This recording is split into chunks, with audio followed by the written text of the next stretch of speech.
Сахра җилләреннән алган микән ул көчен, арыны белмәгән кояш энергиясе бармы үзендә. Гөлзада ханым Сафиуллинаның бу гайрәтен, хөрлеген тоеп, хәтта каушап каласың. Ул һичшиксез патшалар затыннандыр. Исеме дә нинди бит. Бик мөмкин, Гөлзада ханым үзе дә, бәлки бу дөньяга беренче килүем түгелдер. Мин һәр чак җырчы буласымны, нәрсә җырлыйсымны, нәрсә сөйлисемне белдем ди.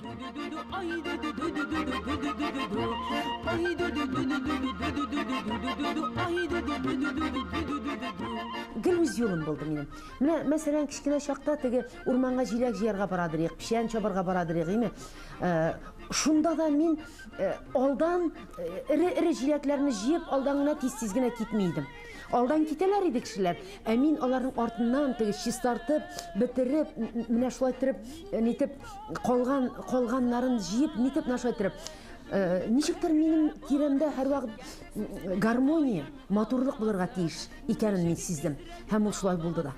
Шуңа күрә мин балаларга тартылдым. Үзем янына балаларны җыйдым. Чөнки балаларның күңеле саф, чиста, аларның энергетикасы әле бозылмаган.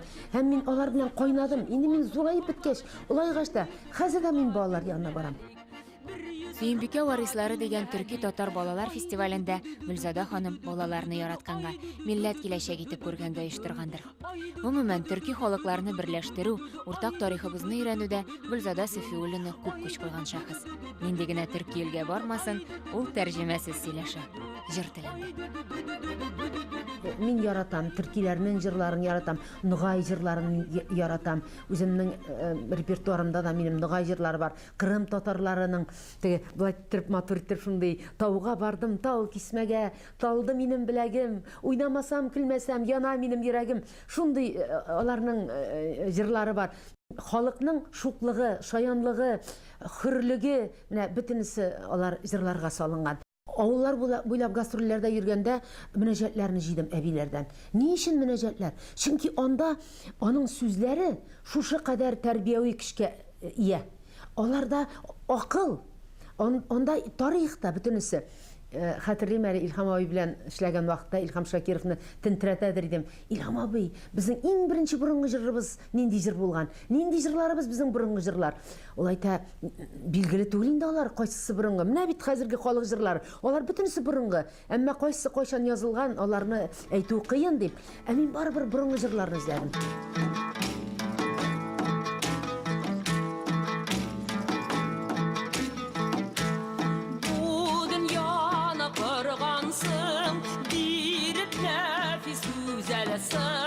Yıldız buyu bizegen, diri gitken Allahu.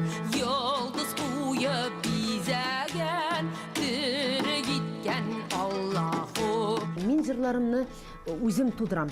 Үзем сүзләрен, менә алар минем күңелемдә туа сүзләр, менә шундый тема булырга тиеш. Һәм тематикасы башта туа, аннары соң ул җырда шушындый сүзләр булырга тиеш дип, мин аны шагыйрьгә әйтәм. Мин Флора Гыйзатуллина белән, шагыйрә Флора Гыйзатуллина белән бик күп кенә җырлар яздым, аңа яздырдым. Аның белән төннәр буе телефоннан сөйләшеп, Арча гимнында Флора апа белән яздык. Флора апа ул искиткеч шәхес, бик күп поэмалар язган кеше. Аннан соң инде композиторның янына утырып мин яздырам җырны. Чөнки мин менә бирдем дә, ул язды да, мин аны җырлыйм дигән сүз түгел.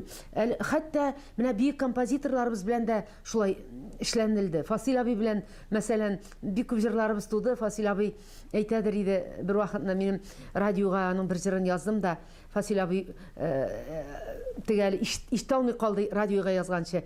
Аннан соң әйтә, да, Гөлзада, минем җырдан скелеты гына калган, ите синеке, скелеты минеке. Ярый, мин риза дип.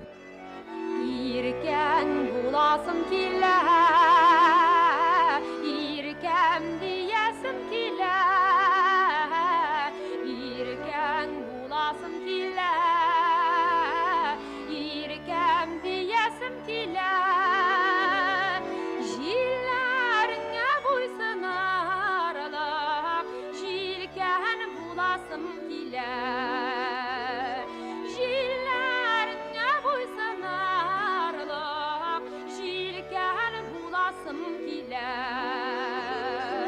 Жылау белән җырлау ул бер.